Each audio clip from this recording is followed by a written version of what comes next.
Donc, dans cette démonstration, je vais vous montrer des petits trucs pour utiliser la tablette graphique pour faire un petit peu de calligraphie.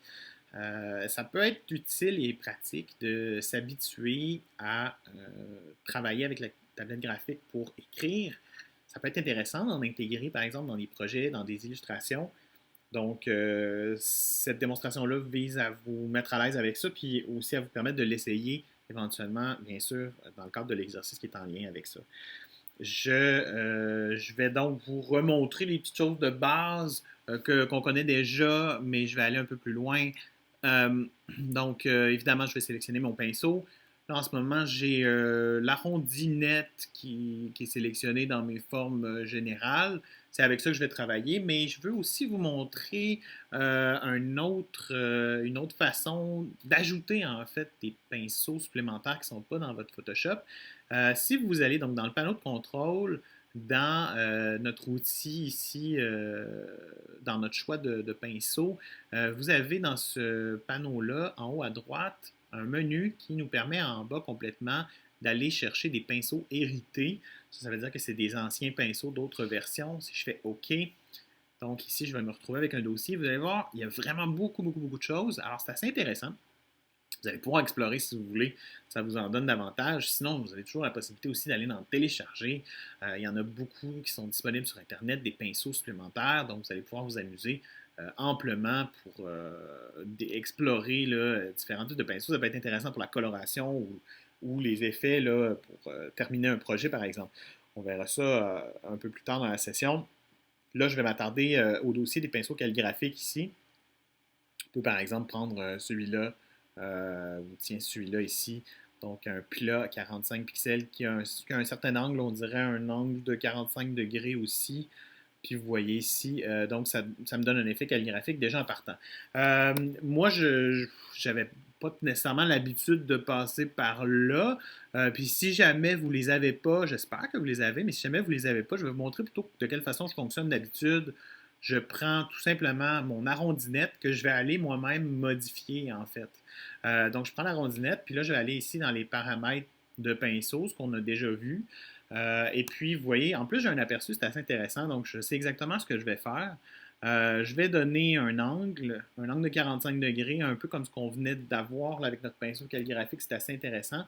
Puis l'arrondi, ben lui, on va l'amincir en fait, on va s'assurer d'avoir une forme qui est mince, mais attention, pas trop, si on va au maximum, à l'extrême, ça va faire une espèce de traînée ici sur les côtés de notre forme, donc c'est peut-être pas tout à fait souhaitable. Donc, on va l'épaissir un tout petit peu juste pour s'assurer qu'on a une belle forme nette.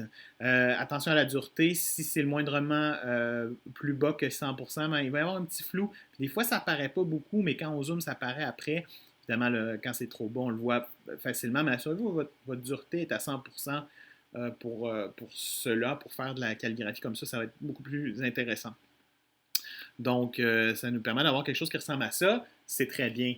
Le lissage, bon, là, je n'ai pas activé la dynamique de la forme parce que je n'ai pas envie que ça change d'épaisseur avec la pression que je vais lui donner. Donc, je désactive tout simplement la dynamique de la forme. Par contre, j'ai activé le lissage. Et ça, ici, on peut aller l'ajuster dans le panneau de contrôle dans le haut. Le lissage permet de faire en sorte que si j'en mets pas du tout, par exemple, de lissage, je mets ça à 0%, puis que j'y vais, ben, vous voyez, c'est pas parfait. Là, c'est sûr que je pourrais me forcer pour que ce soit un petit peu plus joli. Mais même là, il y a toujours un peu. Le problème est qu'évidemment, on a une tablette graphique qui est toute petite, déjà en partant. Puis le fait aussi qu'en ce moment, je travaille vraiment très éloigné. Donc, plus je zoome, plus ça va être facile d'avoir des belles formes. Mais il y a quand même toujours un certain risque, surtout si je vais lentement. Si je vais vite, évidemment, ça a tendance à être beaucoup plus fluide. Mais dès que j'essaie de prendre mon temps à faire des formes, il va ressentir le stylet, chaque petit mouvement que je vais faire, ce qui est une bonne chose parce que ça permet d'être précis avec exactement ce que je veux faire comme tracé. Mais le moindrement que j'essaie de faire des belles courbes, si je suis un petit peu en train de trembler, ça ne va pas aider ma cause. Donc, si je mets le lissage, je le mets au maximum, par exemple. Mettons que j'y vais à 100%. Puis même si je ralentis,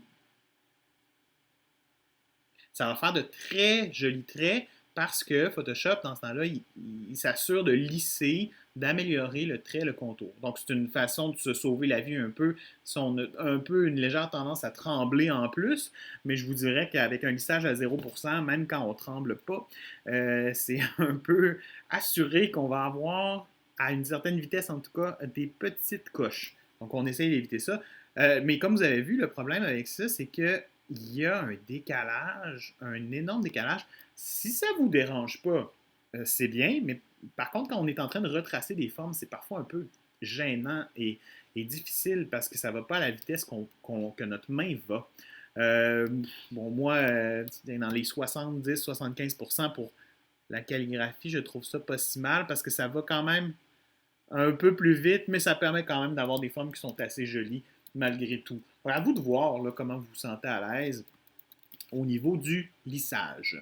Donc, je ne sais pas si j'en ai parlé, mais là, ce que j'ai fait ici, c'est qu'étant donné que j'ai du texte à écrire, je vais juste m'assurer d'une chose. Par contre, je veux enlever mon magnétisme. Oui, ça va être pertinent parce que je ne veux pas que ça suive mes repères.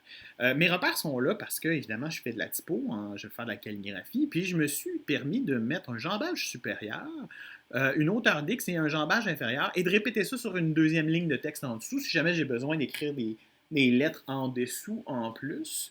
Donc, ça va être un certain guide pour m'aider. Je ne suis pas nécessairement obligé de respecter ça parfaitement quand je vais écrire mes mots, mais disons que ça risque de m'aider à être plus proportionnel. Donc là, notons que je m'essaie à faire un caractère. Ouf, c'est peut-être un peu gras, 45. Je pense que je vais descendre. Mettre ça à 35, je pense que ça va être plus logique au niveau de la taille. Puis là, je vais venir faire ma lettre. Euh, Après, évidemment, ce qui est le fun avec le numérique, c'est qu'on peut faire commande Z. Si je ne suis pas satisfait, je recommence. Je vais faire ça un petit peu plus gros. Tiens, voilà. Là, ça me plaît davantage. Et ainsi de suite. Puis là, ben, bon, donc là, j'ai fait une capitale. Après, si je voulais faire une minuscule, et donc, ainsi de suite, ça va me permettre, donc, le fait d'avoir mis des repères, de pouvoir me guider là, dans le tracé de mes lettres. Bon, moi, c'est pas ça que je vais écrire. Par contre, je vais écrire les vrais mots qui vont composer mon texte.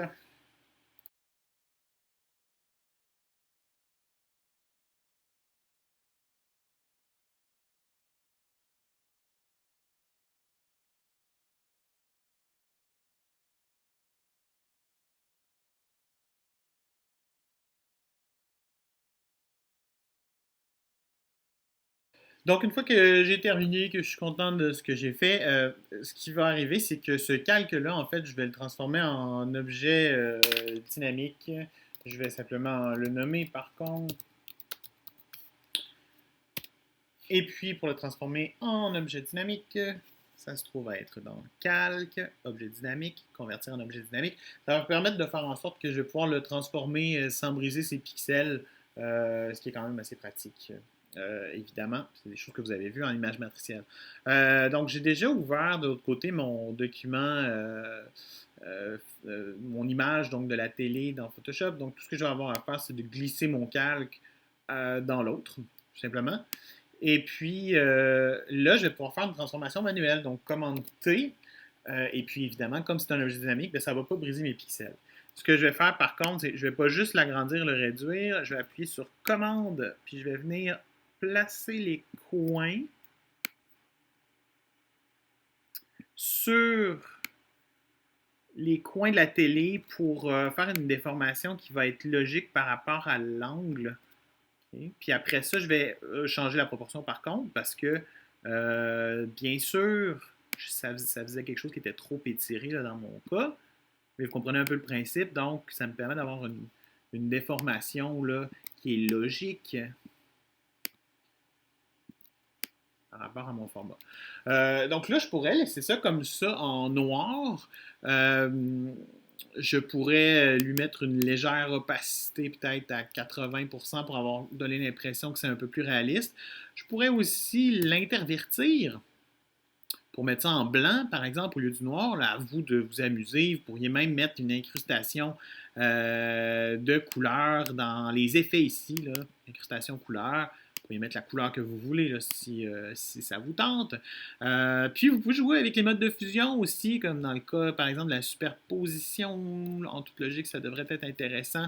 Donc vous voyez, ça crée une espèce d'effet un peu fusionné, bien sûr, avec l'image derrière. 70 peut-être un peu bas. 70, c'est plus cute. Donc, amusez-vous avec ça. Donc, il s'agit donc, dans un premier temps, de venir écrire votre phrase, les mots que vous avez envie de venir écrire sur votre objet. Puis, une fois que c'est fait, on transforme en objet dynamique, puis on vient tout simplement le placer donc sur l'objet en question.